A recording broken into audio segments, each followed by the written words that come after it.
आज सोमवार है और जिन माता बहनों ने आज व्रत रखा है उनके लिए कहानी है। पहले समय में किसी नगर में एक धनी व्यापारी रहता था। दूर दूर तक उसका व्यापार फैला हुआ था। नगर के सभी लोग उस व्यापारी का सम्मान करते थे। इतना सब कुछ से संपन्न होने के बाद भी व्यापारी बहुत दुखी रहता था, क्योंकि उसका कोई पुत्र नहीं था, जिस कारण अपनी मृत्यु के पश्चात व्यापार के उत्तराधिकारी की चिंता उसे हमेशा सताती रहती थी। पुत्र प्राप्ति की इच्छा से व्यापारी प्रत्येक सोमवार भगवान शिव की व्रत पूजा किया करता था और शाम के समय शिव मंदिर में जाकर शिव जी के सामने घी का दीपक जलाया करता था।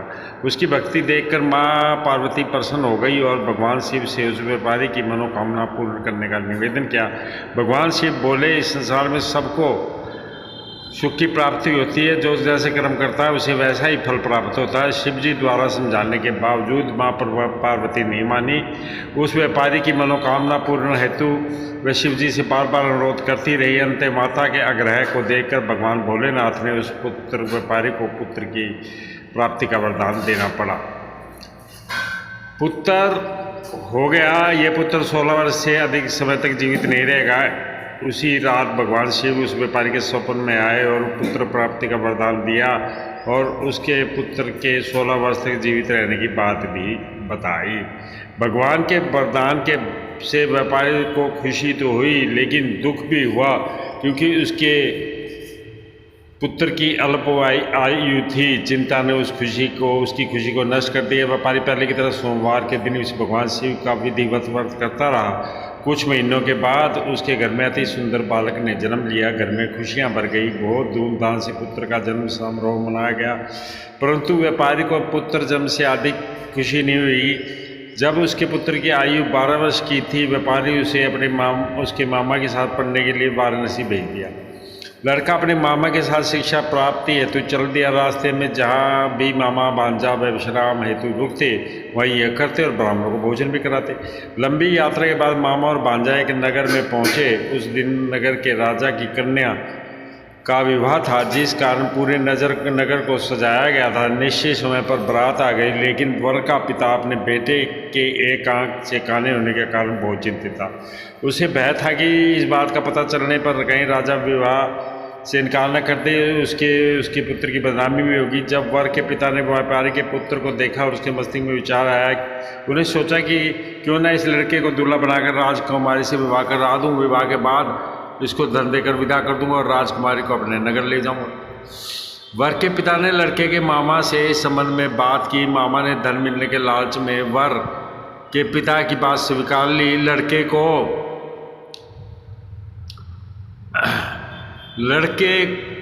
को दूल्हे के वस्त्र पहनाकर राजकुमारी से विवाह कर दिया गया। राजा ने बहुत सारा धन देकर राजकुमारी को विदा किया। शादी के बाद लड़का जब राजकुमारी के साथ लौट रहा था तो वह सच नहीं सिपास का उसने राजकुमारी के ओढ़ने पर लिख दिया, राजकुमारी तुम्हारा विवाह मेरे साथ हुआ है। मैं तो वाराणसी पढ़ने के लिए जा रहा हूँ। अब तुम्हें जिस नवयुवक की पत्नी बनना पड़ेगा वह कान्हा है। जब राजकुमारी ने अपनी ओढ़नी पर यह लिखा हुआ देखा और पढ़ा तो उसके कान ने लड़के के साथ जाने से इनकार कर दिया। राजा सब बातें जानकर राजकुमारी को महल में रख लिया। उधर लड़का वाराणसी पहुंच गया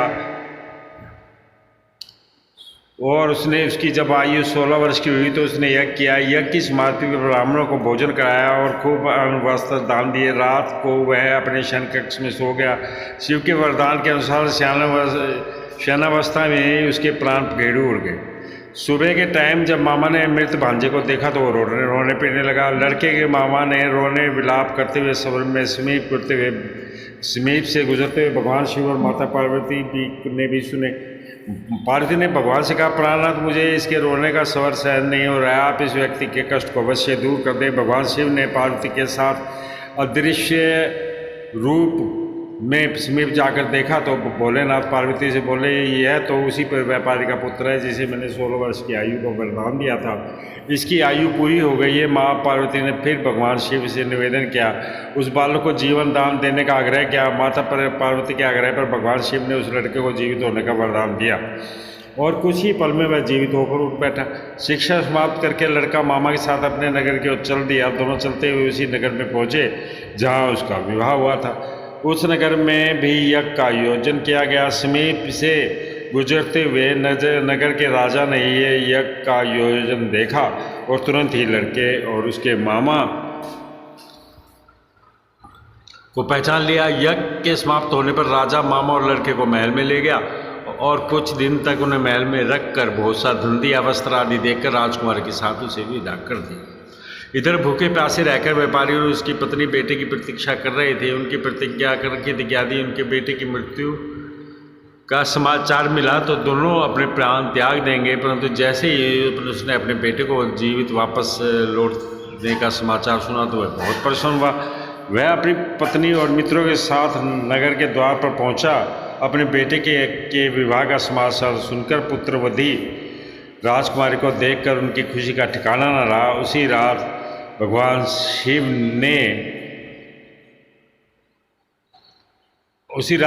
शिव ने व्यापारी के स्वप्न में आकर कहा, हे श्रेष्ठी, मैंने तुम्हें तेरे सोमवार के व्रत करने और व्रत कथा सुनने से प्रसन्न होकर तेरे पुत्र को लंबी आयु प्रदान की है। पुत्र की लंबी आयु जानकर व्यापारी बहुत प्रसन्न हुआ।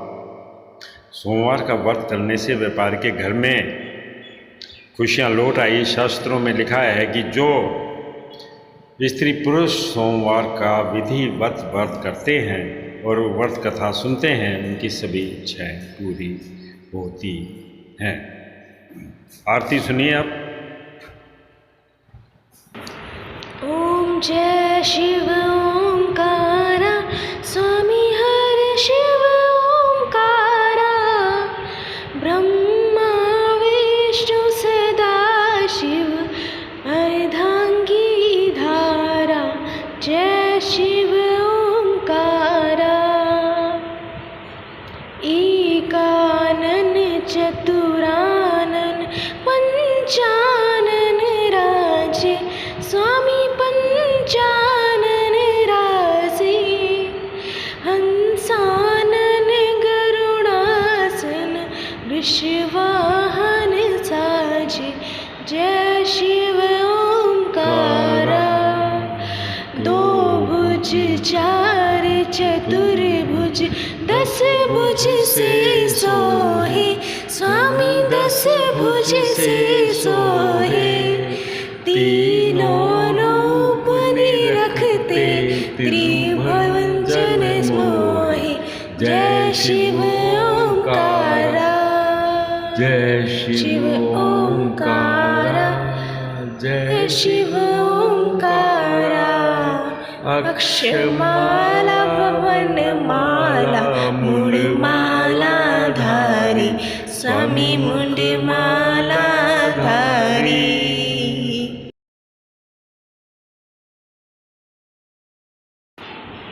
चंदन मृग मद सोहे, भार शशि धारी। जय शिव ओंकारा, श्वेतांबर पीतांबर, बाघंबर अंगे, स्वामी बाघंबर अंगे।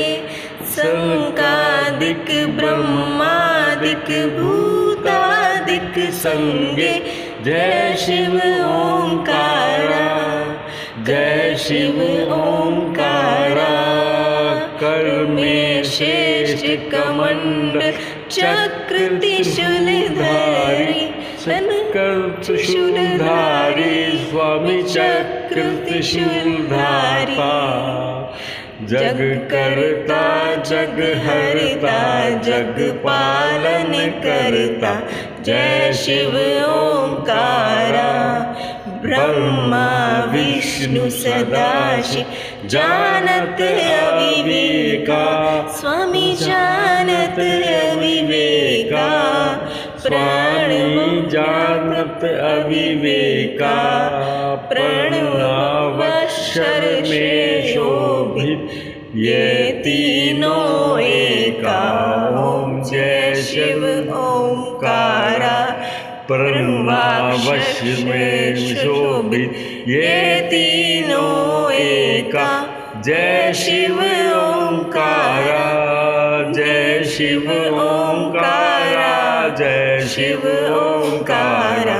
निर्गुण शिव की आरती जो कोई नर गावे, स्वामी जो कोई नर गावे। कहत शिवानंद स्वामी, कहत शिवानंद स्वामी, वन वांछित फल पावे। जय शिव ओंकारा, जय शिव ओंकारा, देवा जय शिव ओंकारा। सभी भगतजन इस आरती को सुनने के बाद ये व्रत कथा जरूर रखें और आरती को भी सम्मान करके आरती को भी जरूर साथ साथ में गाएं। सब माता बहनों और भक्तों से मेरी ये दिल से तमन्ना है कि आप सभी व्रत रखें और सोमवार का व्रत जरूर रखें और अपने घर को धन धान्य और सुखी और खुशियों से धन पूर्वक बनाएं।